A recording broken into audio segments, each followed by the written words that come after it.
Hello everyone, myself Kritika. Welcome back to Kritika classes. तो जैसा कि आपको पता है कि हमने यहाँ पे सेल बायो का लेक्चर स्टार्ट किया यूट्यूब पे। कुछ लेक्चर हम डिस्कस करने वाले हैं यूट्यूब पे। तो यहाँ पे सेल बायो का फर्स्ट लेक्चर है वो ऑलरेडी हम डिस्कस कर चुके हैं और यहाँ पे आज के इस वीडियो में हम सेकेंड लेक्चर डिस्कस करने वाले हैं। तो यहाँ पे अगर आपने फर्स्ट लेक्चर को नहीं देखा है तो आप यहाँ पे आई बटन में आपको लिंक मिलेगी या फिर इस वीडियो के डिस्क्रिप्शन बॉक्स में लिंक मिलेगी, वहां से जाके आप फर्स्ट लेक्चर को डिस्कस कर सकते हैं। आज का जो हमारा सेकेंड लेक्चर होगा, जैसे कि हमने शॉर्ट वीडियो में बताया कि हम 6 लेक्चर डिस्कस करने वाले हैं, तो सेकंड लेक्चर किस टॉपिक पे आप वहां पे जाके देख सकते हैं कि हम कौन कौन से टॉपिक्स को डिस्कस करने वाले हैं। फिलहाल यहाँ पे हम सेकंड लेक्चर डिस्कस करेंगे और यहाँ पे कंप्लीट लेक्चर्स अगर आपको ज्वाइन करना है तो कंप्लीट लेक्चर लेना चाहते हैं तो वो हमारे पैड क्लासेस पे स्टार्ट है, वहाँ पे आप जाके सेल बायो का कंप्लीट लेक्चर ले सकते हैं। फिलहाल यहाँ पे हम सेकंड लेक्चर की बात करते हैं। सेकंड लेक्चर को डिस्कस करने से पहले अगर आपने चैनल पे फर्स्ट टाइम विजिट किया तो प्लीज चैनल को सब्सक्राइब कर लीजिए और बेल आइकन को भी हिट कर लीजिए ताकि आने वाली हमारी जितनी भी वीडियोस होंगी उसकी नोटिफिकेशन आप तक पहुंच जाएगी। ओके, अगर अभी तक आपने हमारे टेलीग्राम ग्रुप को नहीं ज्वाइन किया तो लिंक आपको डिस्क्रिप्शन बॉक्स में मिल जाएगी, वहां से जाकर आप ज्वाइन कर सकते हैं, जहां की मोस्ट इंपॉर्टेंट क्यूजेस से स्टार्ट होने वाले 2025 एंट्रेंस एग्जाम्स के लिए। तो जाइए जल्दी से जल्दी टेलीग्राम ग्रुप्स को ज्वाइन कर लीजिए और सबसे पहले आपको ऑल नोटिफिकेशंस की अपडेट जो होती है वो सबसे पहले टेलीग्राम ग्रुप पे ही मिलती है, तो आप टेलीग्राम ग्रुप को ज्वाइन कर लीजिए। ओके, तो चलिए बिना टाइम वेस्ट किए सेकंड लेक्चर को हम यहाँ पर डिस्कस करते हैं। सो आज का हमारा जो टॉपिक है वो है प्लाज्मा मेम्ब्रेन। ठीक है, कि बेसिकली प्लाज्मा मेम्ब्रेन्स क्या होते हैं इसके बारे में हम कुछ पॉइंट को डिस्कस करेंगे। फर्स्ट पॉइंट डिस्कस करते हैं। Hugo Dubridge 1871 was the first of the study the osmotic pressure within the cells और the formulated the idea that और the protoplasm of each and every cell is surrounded by a thin layer known as the plasma membrane। ठीक है, यहाँ पे ह्यूगो ड्यूब्रिज जो scientist थे इन्होंने 1871 में यहाँ पे सबसे फर्स्ट टाइम इन्होंने स्टडी किया था, ऑस्मोटिक प्रेशर्स पे इन्होंने देखा था, अध्ययन किया था, स्टडी किया था और उसके बाद इन्होंने सेल को फॉर्मुलेटेड करने के आइडियाज देखे थे। उसके पे विचार किया कि किस तरीके से हम यहाँ पे सेल को, यहाँ पे प्रत्येक जितनी भी सेल्स है उसको प्रोटोप्लाज्म के साथ एक पतली एक थिन लेयर के साथ कैसे इसको हम कवर कर सकते हैं और उसे ही इन्होंने प्लाज्मा मेम्ब्रेन्स का नाम दे दिया। ठीक है, यहाँ पे कुछ पॉइंट हम डिस्कस करेंगे। फर्स्ट पॉइंट है the physical organization and functioning of the all biological membranes depend on the their constitute lipid protein and carbohydrate. Physical organization है जो कि फंक्शन में ऑल बायोलॉजिकल मेम्ब्रेन्स को डिपेंड करती है इनकी देयर कंस्टिट्यूट को, जिसमें लाइक एग्जांपल लिपिड्स है, प्रोटीन्स है एंड कार्बोहाइड्रेट आपके इंक्लूड होते हैं। ठीक है, नेक्स्ट पॉइंट की बात करें तो carbohydrate associated with the membrane और the attached either to the lipid और द प्रोटीन्स मॉलिक्यूल्स। जितनी भी यहाँ पे मेम्ब्रेन होती हैं वो क्या होती हैं, जो कार्बोहाइड्रेट और लिपिड और प्रोटीन्स के जो एटम होते हैं उसके साथ ये क्या करते हैं, यहाँ पे एसोसिएट करते हैं। ठीक है, उसके बाद नेक्स्ट पॉइंट दे रहा है कि they are located the outside of the plasma membranes. यहाँ पे जो प्लाज्मा मेम्ब्रेन्स होती है ये लोकेटेड कहाँ होती है, आउटसाइड में ये लोकेट होती हैं, जिसमें कि कार्बोहाइड्रेट जो होता है वो केमिकल के रिक्वायर्ड स्पेसिफिक मॉलिक्यूल्स होते हैं। ठीक है, इसके बाद नेक्स्ट पॉइंट की बात करें तो मेम्ब्रेन एसोसिएटेड द कार्बोहाइड्रेट में be covalently bound to the lipid और द प्रोटीन दिस और जो मेम्ब्रेन जो होती है वो एसोसिएट करती है कार्बोहाइड्रेट में और ये में भी कोवैलेंटली बाउंड होते हैं जो कि लिपिड और प्रोटीन में यहाँ पे इसको जोड़ देता है, मतलब इसको यहाँ पे बांध देता है, एक रूप में बंध जाते हैं। ठीक है, कोवैलेंटली बाउंड में कार्बोहाइड्रेट मेम्ब्रेन्स के साथ, कार्बोहाइड्रेट लिपिड और प्रोटीन्स के साथ। ठीक है, जिसमें कि ये देख सकते हैं हम ग्लाइकोलिपिड्स है और दूसरा क्या है ग्लाइकोप्रोटीन है। ग्लाइकोलिपिड्स की बात करें तो ग्लाइकोलिपिड जो होते हैं वो कंसिस्ट करते हैं कार्बोहाइड्रेट में, covalently bound to the lipid होते हैं, they serve as the recognisation single और द इंटरेक्शंस बिटवीन सेल्स होते हैं। जैसे कि लाइक यहाँ पे हम ग्लाइकोलिपिड्स की बात करें तो ये एक कार्बोहाइड्रेट होता है जो कि लिपिड के जो लिपिड होती हैं इसमें कोवैलेंटी के रूप में बधा होता है और ये जो सेल्स होती हैं सेल्स में के बीच में जो ये पहचान संकेतों के रूप में काम करता है, मतलब इंटरेक्शंस का काम करता है इन सिंगल सेल्स के बीच में। ठीक है, ग्लाइकोप्रोटीन, वहीं पे ग्लाइकोप्रोटीन की अगर हम बात करें तो जो ग्लाइकोप्रोटीन होती है वो एक कार्बोहाइड्रेट होता है, ये भी एक ग्लाइकोप्रोटीन जो है वो भी एक कार्बोहाइड्रेट ही होता है, बट ये क्या होते हैं, ये प्रोटीन्स के साथ यहाँ पे कोवैलेंटी रूप में बधे होते हैं और ये जो कार्बोहाइड्रेट होते हैं वो ओलिगोसैचराइड की श्रृंखला होती है। ठीक है, ये ओलिगोसैचराइड की चेन्स होती हैं। ठीक है, तो बेसिकली प्लाज्मा मेम्ब्रेन्स जो इम्पोर्टेंट पॉइंट थे वो हमने डिस्कस किया। यहाँ पे आप इस इमेज को देख सकते हैं कि प्लाज्मा मेम्ब्रेन्स का ये स्ट्रक्चर्स हमने लिया है, तो इसको आप देख सकते हैं। बट यहाँ क्लासेस को जब आप ज्वाइन करेंगे तो वहाँ पे हम फुल लेक्चर्स को यहाँ पे कंप्लीट स्ट्रक्चर को भी हम डिस्कस करने वाले हैं। यहाँ पे इस पॉइंट को याद रखिएगा कि ह्यूगो डी ब्रिज ने 1871 में यहाँ पे फर्स्ट टाइम यहाँ पे ऑस्मोटिक प्रेशर्स पे यहाँ पे इसको फर्स्ट टाइम स्टडी किया था। ठीक है, यहाँ पे हम प्लाज्मा मेम्ब्रेन्स का एक बहुत ही इंपॉर्टेंट टॉपिक डिस्कस करेंगे जिसका की नाम है फ्लूइड मोजेक मॉडल। ठीक है, इसके बारे में हम कुछ पॉइंट को डिस्कस करेंगे। This model was the proposed by the scientist Singer and Nicolson in the 1942। यहाँ पे 1942 में फ्लूइड मोजेक मॉडल्स को साइंटिस्ट सिंगर और निकोलसन ने इस मॉडल को सबसे फर्स्ट टाइम यहाँ पे प्रपोज किया था। ठीक है, जिसमें कि it is the still considered as the most accepted model explaining the structures of the cell membranes। इसे आज भी सेल मेम्ब्रेन्स की जो स्ट्रक्चर्स को समझने वाला सबसे एक्सप्लेनिंग मॉडल्स माना जाता है इस फ्लूइड मोजेक मॉडल को। ठीक है, according to this model the layer of lipid which is a bilayer and different integral protein appears to be in a mosaic like pattern.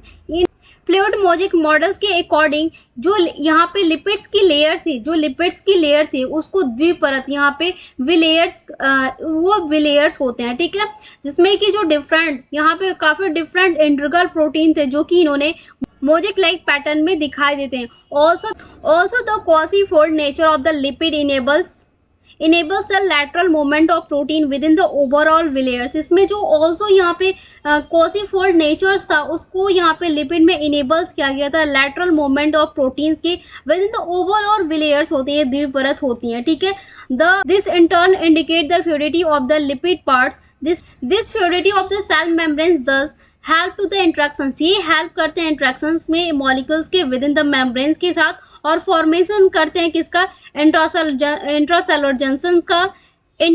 Junctions का, सेल ग्रोथ का, endocytosis का और cell divisions का और बाकी सारी इसमें बहुत सारी चीजें जो होती हैं इनमें इनके फॉर्मेशंस में ये हेल्प करते हैं। ठीक है, यहाँ फ्लूइड मोजेक मॉडल्स का ये डायग्राम है जैसे कि आप देख सकते हैं कि यहाँ पे क्या दिया गया है।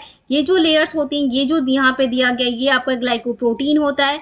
ये जो ग्लाइकोप्रोटीन ये ग्लोबुलर प्रोटीन होता है। ये आपका यहाँ पे जो पीले कलर का दिया गया है ये डायग्राम में ये कोलेस्ट्रॉल होते हैं। ठीक है, और ये इंटीग्रल प्रोटीन होते हैं। यहाँ पे ये इंटीग्रल प्रोटीन होता है और यहाँ पे चैनल प्रोटीन होता है। ये अल्फा हेलिक्स प्रोटीन होते हैं। जो ऐसी एक लेयर्स बनी होती है वो ये अल्फा हेलिक्स प्रोटीन होती है और यहाँ पे ये जो लेयर्स बनी होती हैं ये पेरिफेरल प्रोटीन होती है। और यहाँ पे बेसिकली जो ऐसे एक लेयर्स टाइप पे एक ट्राइंगल टाइप पे बना होता है ये आपकी ग्लाइकोप्रोटीन होती है जो फर्स्ट लेयर ऐसे राउंडेड होती है और ये यहाँ पे ये आपका कार्बोहाइड्रेट होता है। बेसिकली ये फ्लूइड मोजेक मॉडल है। इसका कंप्लीट वीडियो आपको हमारे पैड क्लासेस में मिलेगा, पैड क्लासेस पे देखने को मिलेगा। तो यहाँ पे फ्लूइड मोजेक मॉडल से कुछ इंपॉर्टेंट पॉइंट थे जिसको कि हमने डिस्कस किया। नेक्स्ट अभी हम देखेंगे फंक्शन ऑफ प्लाज्मा मेम्ब्रेन्स की। प्लाज्मा मेम्ब्रेन्स की फंक्शंस के बारे में बहुत ज़्यादा टॉपिक ये इंपॉर्टेंट है। इस टॉपिक को आप कभी भी स्किप मत करिए, बहुत ही इंपॉर्टेंट टॉपिक है और इससे बार बार बहुत ज़्यादा क्वेश्चन दिए जाते हैं। तो प्लाज्मा मेम्ब्रेन्स की फंक्शंस की कुछ यहाँ पे पॉइंट्स को हम डिस्कस करेंगे जिसमें कि फर्स्ट पॉइंट क्या है, in transport channel proteins. In transport channel proteins की बात कर लेते हैं। Form the channels of the lipid insoluble molecules and ion the pass freely through the membranes. Carrier protein bind to the substance and the carriers it across the membrane। ठीक है, in transport channel protein क्या होते हैं, इन transport insoluble molecules होते हैं। ठीक है, जो कि आयंस में फ्रीली ये क्या करते हैं, जो मेम्ब्रेन्स होती हैं इसमें ये काफी इंडिपेंडेंटली रूप से यहाँ पे चैनल्स को बनाते हैं, मतलब चैनल्स में बनते हो। और यहाँ पे जो कैरियर प्रोटीन होते हैं ये किसी पदार्थ से बनते हैं, एक सबस्टेंस से कैरी होते हैं और उसी से और मेम्ब्रेन्स को अक्रॉस करते हैं। ठीक है, तो ये आपका बेसिकली इन ट्रांसपोर्ट चैनल प्रोटीन होता है। इन सिंगल ट्रांसड्यूशंस की बात करें कि सिंगल ट्रांसड्यूशंस क्या होते हैं, तो bind to the chemical messenger like example hormones which send to the message into the cell causing cellular reactions. ठीक है, यहाँ पे इन सिंगल ट्रांसड्यूशंस की बात करें तो इसमें क्या होता है कि ये बेसिकली जो केमिकल यहाँ पे केमिकली मैसेंजर्स होते हैं काफी, हम इसे जिसे कि हिंदी में रासायनिक संदेश वाहक कहा जाता है।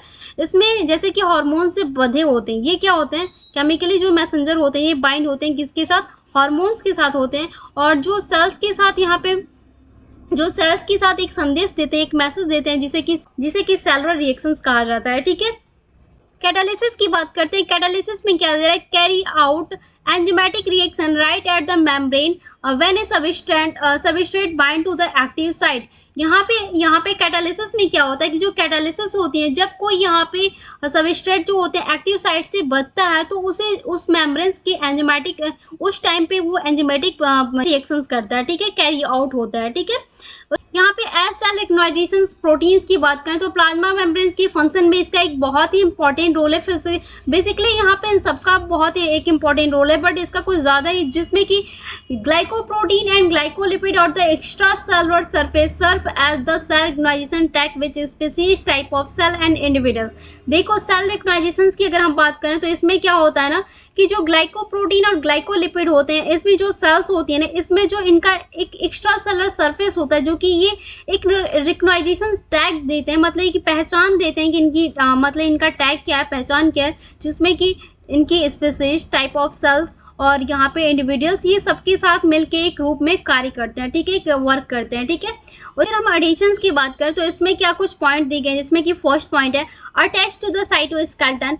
ये साइटोस्केलेटन के साथ अटैच होते हैं, जिसमें कि maintain cells space in the stabilise protein and और the extra cellular matrix integrins contact to the both. इसमें क्या होता है, देखो जो साइटोस्केलेटन के साथ सबसे पहले तो ये अटैच होते हैं और इनमें जो सेल्स होती है, इनमें जो यहाँ पे इनका स्थान होता है, वो क्या करते हैं, वो प्रोटीन के साथ स्थिर करने के लिए ये बहुत सारी जो एक्स्ट्रा सेलुलर मैट्रिक्स के साथ इंट्रीगन दोनों से ही जुड़ जाते हैं, मतलब कनेक्ट हो जाते हैं, दोनों के साथ कनेक्ट हो जाते हैं।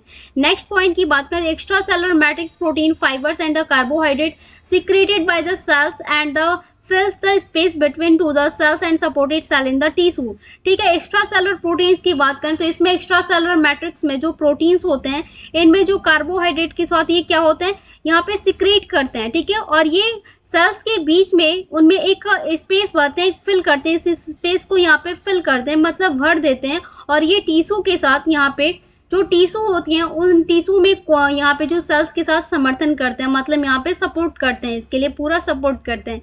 सेकेंड, नेक्स्ट पॉइंट की बात करें तो extra cellular matrix can influence the activity inside the cell and coordinate the behaviour of all the cell in the tissue.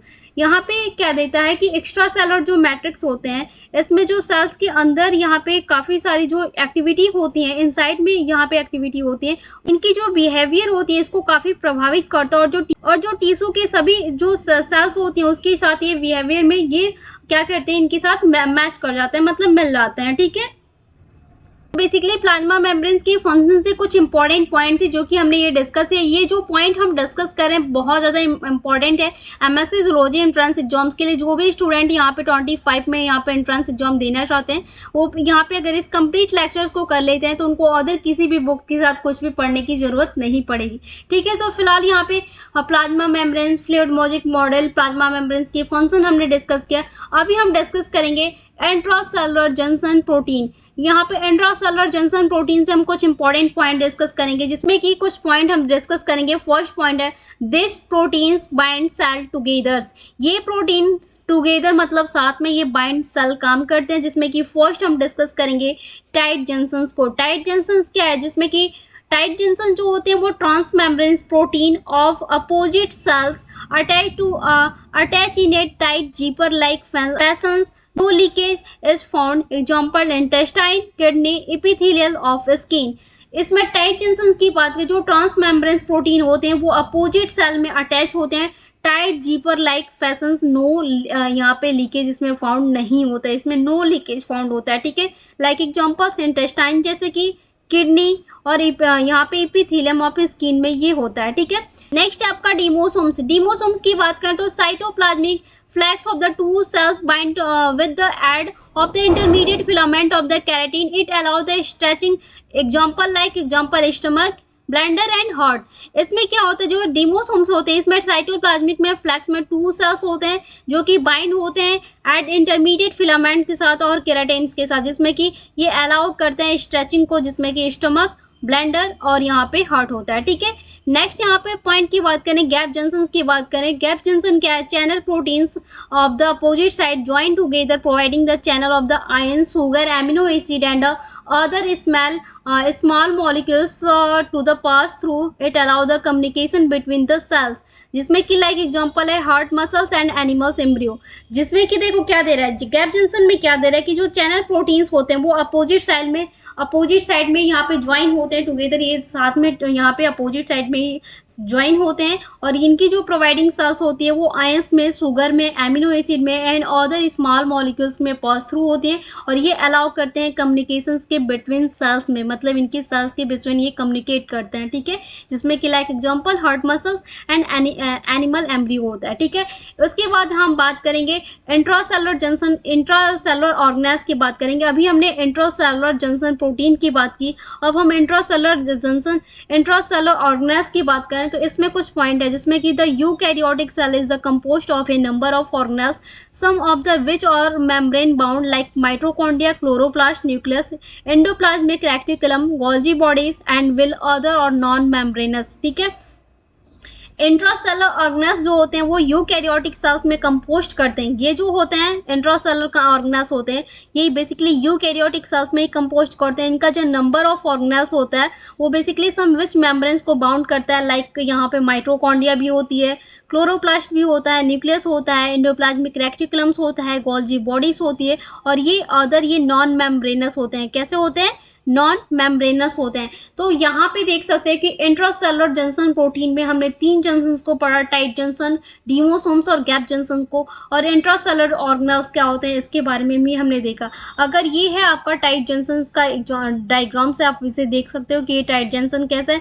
ये सारे जितने भी हम डायग्राम डिस्कस करें, डायग्राम को हमने कंप्लीट अपने लेक्चर्स में डिस्कस किया। तो बेसिकली इंट्रासेलुलर जंक्शन क्या प्रोटीन होता है प्लाज्मा मेम्ब्रेन्स में, ये बहुत ही इंपॉर्टेंट है, वेरी वेरी इंपॉर्टेंट। इसे बार बार क्वेश्चन दिए जाते हैं, तो आप इसे स्किप नहीं करिएगा, इसे कंप्लीट पढ़िएगा, ठीक है।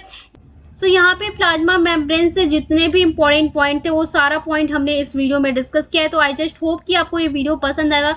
कोई भी डाउट होता है तो आप मुझे कमेंट सेक्शन में कमेंट करके पूछ सकते हैं, और साथ में ही इस वीडियोस को आप ज़्यादा से ज़्यादा शेयर कीजिए ताकि जितने भी स्टूडेंट एंट्रेंस एग्जाम देना चाहते हैं उनकी हेल्प हो सके, ओके। अगर आपको कहीं पर भी कोई भी डाउट होता है तो आप मुझे कमेंट सेक्शन में कमेंट कर दीजिएगा, मैं उसका रिप्लाई कर दूंगी। आपको वीडियो कैसा लगा ये भी आप मुझे कमेंट सेक्शन में जरूर बताइएगा, ओके। और अगर आप चैनल पर फर्स्ट टाइम विजिट करें तो प्लीज़ चैनल को सब्सक्राइब कर लीजिए और बेल आइकन को भी हिट कर लीजिए ताकि आने वाली हमारी जो भी वीडियोस हैं उसकी नोटिफिकेशन आप तक पहुंच सके, ओके।